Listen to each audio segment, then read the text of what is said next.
Hello friends, बाबाजी study YouTube channel में आपका हार्दिक अभिनंदन है। मैं राहुल मिश्रा स्वागत करता हूं आपका बाबाजी स्टडी यूट्यूब चैनल पे। तो फ्रेंड्स, इस समय मैं आप लोगों के सामने प्रेजेंट कर रहा हूं जीके सीरीज का वीडियो नंबर 4, जो कि आपके आने वाले किसी भी वन डे कॉम्पिटिटिव एग्जाम, चाहे आपका एसएससी का कोई भी एग्जाम हो, रेलवे का कोई भी एग्जाम हो, या डिफेंस का कोई भी एग्जाम हो, या आपके स्टेट का कोई भी एग्जाम हो, या भारतवर्ष का ऐसा कोई भी एग्जाम जहाँ पे जीके से क्वेश्चन पूछे जाते हैं, उसके रिगार्डिंग मोस्ट हेल्पफुल सेशन रहने वाला है। और हाँ फ्रेंड्स, हमारे इसी चैनल पर डेली मॉर्निंग में एक करेंट अफेयर्स की वीडियो प्रोवाइड कराई जाती है, जो कि आपके आने वाले वन डे कॉम्पिटिटिव एग्जाम के लिए मोस्ट हेल्पफुल रहती है। तो फ्रेंड्स, हमारे दोनों सेशन को डेली बेसिस पे ज्वाइन किया करें और अपने नॉलेज को इम्प्रूव किया करें। तो आइए फ्रेंड्स, आज की वीडियो करते हैं स्टार्ट। आज का हमारा पहला प्रश्न है हमारा, मोहनजोदड़ो में सबसे बड़ा भवन कौन सा है? तो मोहनजोदड़ो में सबसे बड़ा भवन अन्नागार है। तब मोहनजोदड़ो की बात आई गई है, तो मोहनजोदड़ो के बारे में आपको सारी इन्फॉर्मेशन बताता हूँ। तो मोहनजोदड़ो जो है वह सिंध के लड़काना प्रांत में स्थित है और यह सिंधु नदी के किनारे स्थित है। इसी कारण इस सभ्यता को सिंधु घाटी सभ्यता के नाम से भी जाना जाता है। इसकी खोज सन 1922 ईस्वी में रखाल दास बनर्जी ने किया था। मोहनजोदड़ो की खोज, यहाँ से प्राप्त इमारतों में सबसे बड़ा इमारत अन्नागार है और यहाँ से एक विशाल स्नानागार भी भवन के रूप में प्राप्त हुआ था।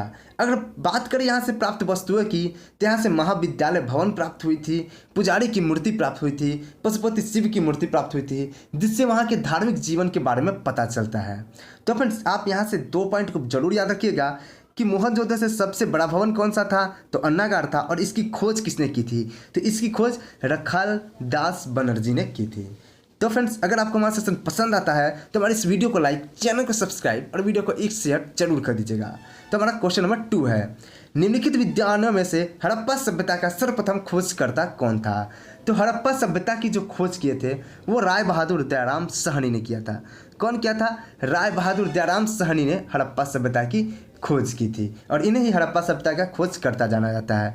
और मैंने अभी आपको मोहनजोदड़ो के खोजकर्ता के बारे में बताया। तो मोहनजोदड़ो के खोजकर्ता कौन थे? राखालदास बनर्जी मोहनजोदड़ो के खोजकर्ता थे। नेक्स्ट क्वेश्चन नंबर 3 है, कालीबंगन स्थित है। कालीबंगन कहाँ स्थित है? तो आपको बता दें, कालीबंगन जो है वह राजस्थान में स्थित है। और राजस्थान में अगर कहाँ स्थित है तो यह घग्गर नदी के किनारे स्थित है, जो कि हड़प्पा सभ्यता का एक बहुत ही महत्वपूर्ण जगह है। इसकी खोज 1953 ईस्वी में ए घोष ने किया था। किसने किया था? ए घोष, याद रखिएगा, ए घोष। मोहनजोदड़ो की खोज किसने की थी? राखालदास बनर्जी ने। आपकी जो हड़प्पा का सभ्यता की खोज किसने की थी? तो दयाराम साहनी ने की थी। और कालीबंगन की खोज किसने की थी?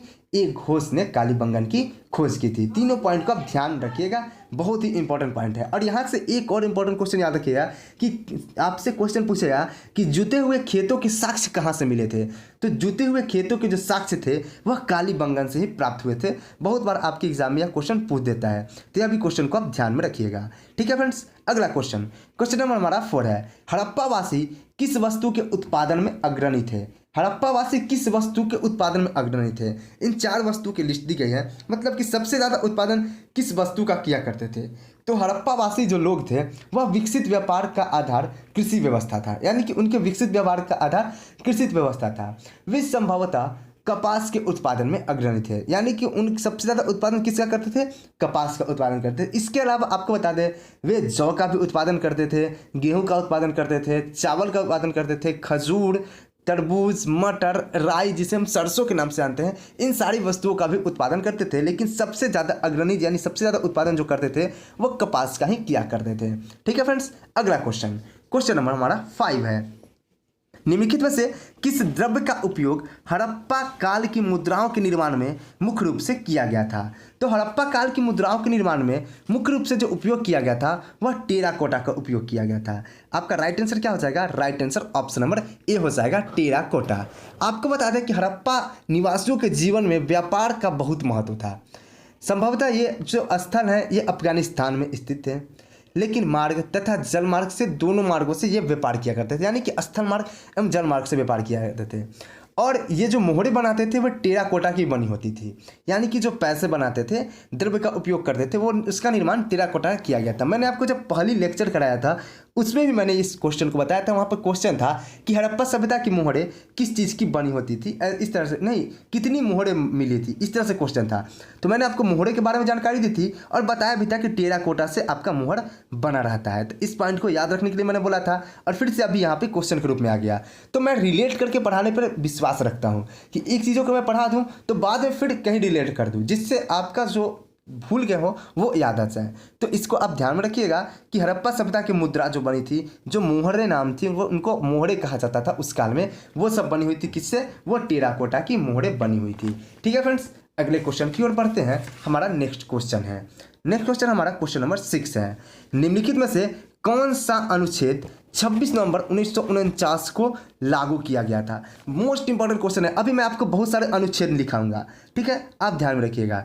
तो वैसे तो आपको पता है कि 26 नवंबर को हम संविधान दिवस मनाते हैं और 26 नवंबर को ही भारतीय संविधान को भारतीय संविधान सभा द्वारा अंगीकृत किया गया था। मैंने पिछले लेक्चर में भी इसकी जानकारी दे रखी है।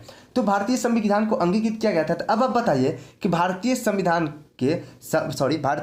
सभा के जो अध्यक्ष थे वे कौन थे? तो भारतीय संविधान सभा के अध्यक्ष कौन थे?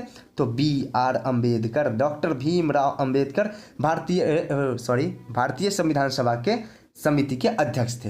अब आप यहाँ पे कुछ अनुच्छेद लिख रहा हूँ, आप अगर नोट करना चाहें तो नोट कर लीजिएगा, ठीक है। नंबर 1 अनुच्छेद नंबर 5, 6, 7, 8, 9, 60, 324, फिर आपका 366, फिर आपका 367, 380, उसके बाद 388, फिर आपका 391, 392, एक आपका और है 393।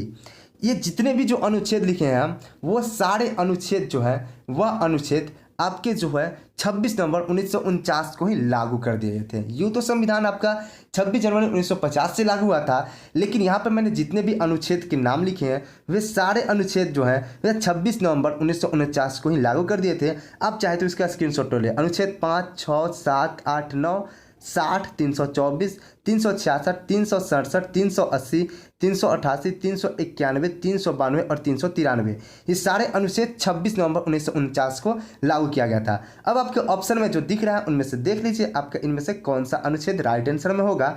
तो ऑप्शन में है आपके अनुच्छेद 388, तो 388 तो है लागू हुआ था, तो आपका राइट आंसर ऑप्शन नंबर 1 ही हो जाएगा। तो ये था आपके इस क्वेश्चन का करेक्ट आंसर। लेकिन इस तरह से बहुत सारे अनुच्छेद हैं जो कि 26 नवंबर 1949 को ही लागू कर दिए गए थे। तो आप में से कोई भी अनुच्छेद पूछ सकता है, इनमें से कोई भी अनुच्छेद आपसे पूछ सकता है। तो इस सारी की जानकारी आपको होना जरूरी है। नेक्स्ट क्वेश्चन नंबर 7 देखते हैं। भारत संपूर्ण प्रभुत्व संपन्न लोकतांत्रिक गणराज्य कब बना? भारत संपूर्ण प्रभुत्व संपन्न लोकतांत्रिक गणराज्य 26 नवंबर 1949 ईस्वी को बना, जब भारतीय संविधान सभा ने भारतीय संविधान को अपनाया और इसकी प्रस्तावना में संविधान के संपूर्ण प्रभुत्व संपन्न और लोकतांत्रिक गणराज्य को शामिल किया गया। तो राइट आंसर क्या है? राइट आंसर है 26 जनवरी 1949। अब आपसे एक क्वेश्चन पूछता हूँ मैं, अगर आपको ध्यान में होगा तो बताइएगा कि भारत की प्रस्तावना में संपूर्ण प्रभुत्व संपन्न लोकतांत्रिक शब्द किस संविधान संशोधन द्वारा जोड़ा गया? ठीक है, आप अगर पता हो तो बताइए, नहीं तो मैं कल बताऊंगा आपको। निम्नलिखित में से किस देश का अलिखित संविधान है? यूँ तो सभी देशों का संविधान जो है लिखित संविधान है, लिखा गया संविधान है, लेकिन ब्रिटेन एक ऐसा राज्य बोले, गणराज्य बोले कि इसका संविधान लिखित संविधान नहीं है, सूचीबद्ध तरीके से संविधान नहीं है, जैसा कि भारत का है, अमेरिका का है, ऐसा नहीं है। ब्रिटेन में क्या है कि ब्रिटेन जो है, ब्रिटेन में संविधान को एक पुस्तक के रूप में मुद्रित नहीं किया गया। ब्रिटेन में संसदीय परंपरा से उत्पन्न नियमों एवं कानूनों को ही शासन के आधार के रूप में स्वीकार किया गया और उसे ही संविधान मान लिया गया। यानी कि जैसे कहने का अर्थ है कि हम भारतीय समाज में एक रीति रिवाज है बहुत सारे स्टेट में कि कोई नई दुल्हन आएगी तो उसको घर से बाहर नहीं जाना है, शादी होकर इसका नया नया आता है, उसको घर से बाहर नहीं जानी है, उसको साड़ी ही पहनने हैं, उसको सलवार कमीज नहीं पहननी है, जींस टॉप नहीं पहननी है। तो वो रीति रिवाज है। तो उन रीति रिवाज, जैसे ये सारे रीति रिवाज हैं, तो इसी तरह के रीति रिवाज कुछ ब्रिटेन में होंगे। तो उस ब्रिटेन में उस रीति रिवाज को ही मानकर उसी ही संविधान बना दिया गया। यानी कि जो रीति रिवाज चलते आ रहे थे वो संविधान बन गए।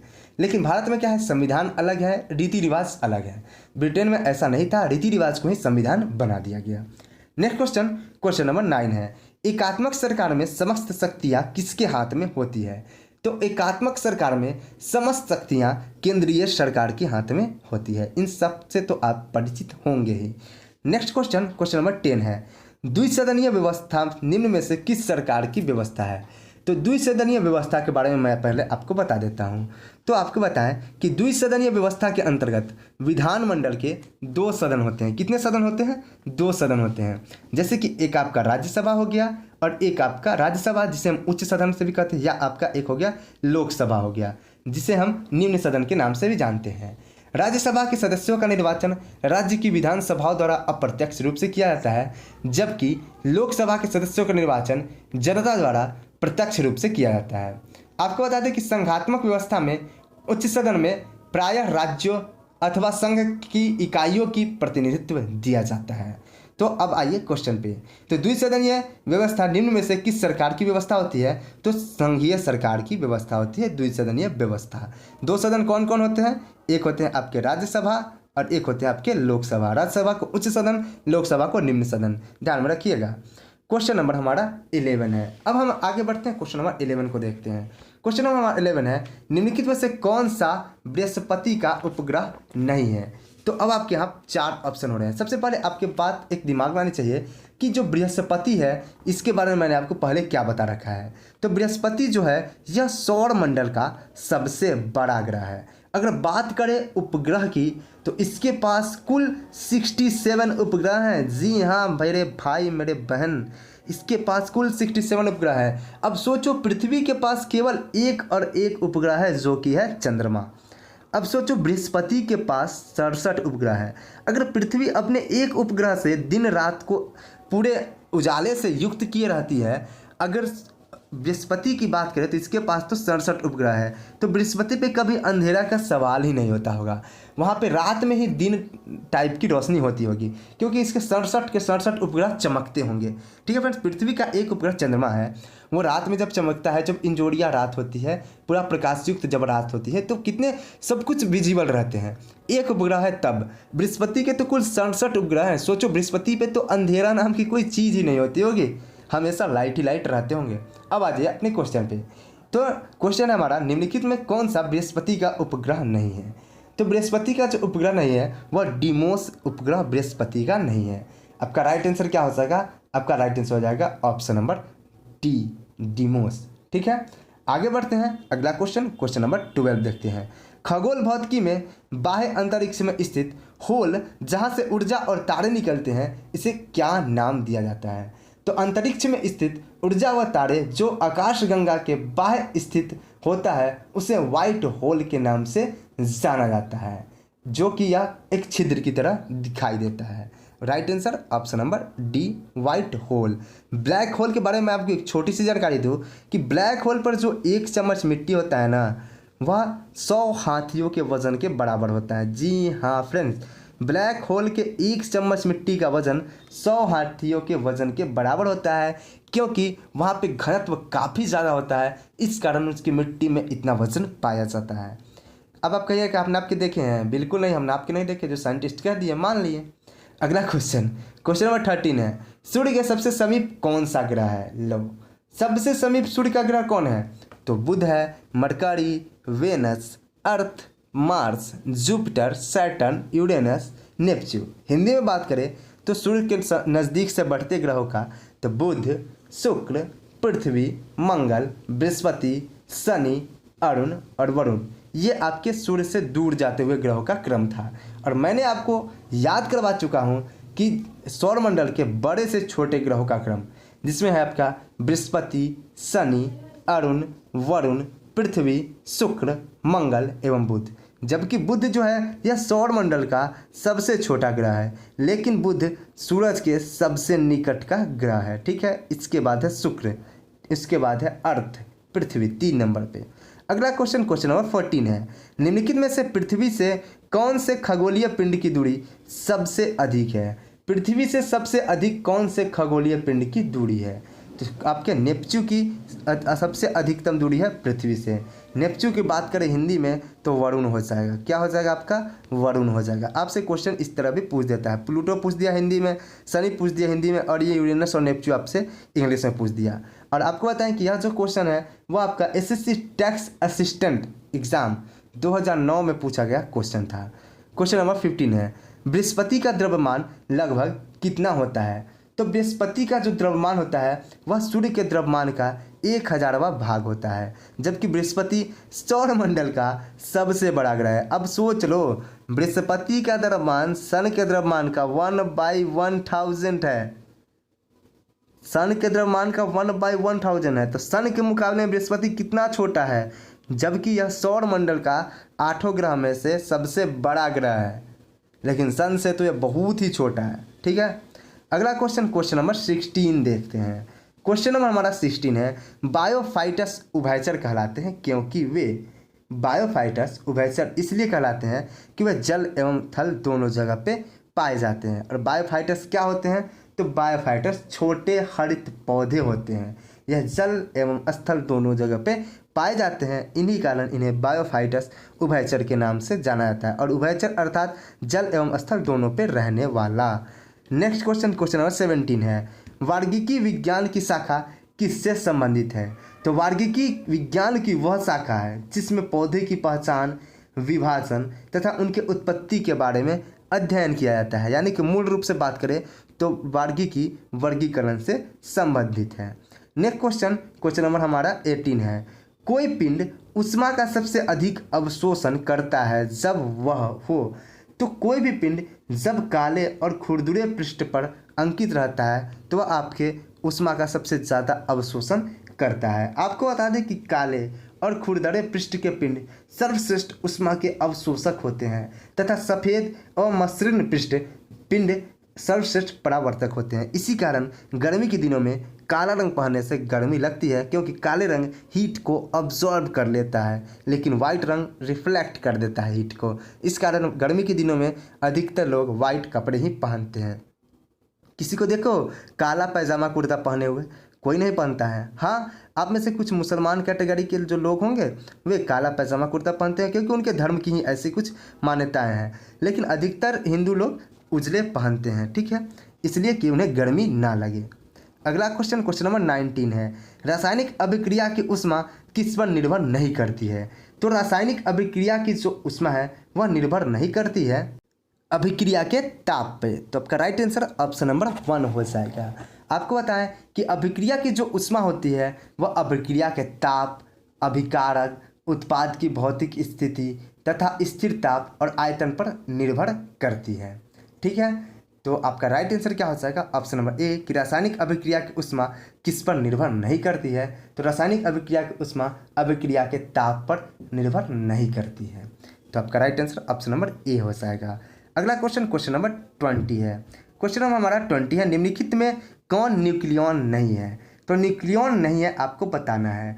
तो आपको बता दें कि जो न्यूक्लियन है वह हमारा इलेक्ट्रॉन नहीं है, यानी कि right answer option number B हो जाएगा। इलेक्ट्रॉन एक न्यूक्लियन नहीं है, क्योंकि यह कक्षा में उपस्थित होता है जबकि प्रोटॉन, न्यूट्रॉन तथा पॉजिट्रॉन परमाणु के नाभिक में उपस्थित होते हैं। तो फ्रेंड्स, ये थे आज के 20 क्वेश्चन जो कि मैंने आपको कराया। उम्मीद करता हूँ कि आपको हमारा सेशन पसंद आता होगा। यदि सेशन पसंद आए तो वीडियो को लाइक, चैनल को सब्सक्राइब और वीडियो को एक शेयर जरूर कर दीजिएगा। या आप मुझे कोई भी सजेशन देना चाहें कि सर आप इस तरह से कराओ, कुछ चेंजिंग लाओ, तो वो भी आप बेहिचक दे सकते हैं।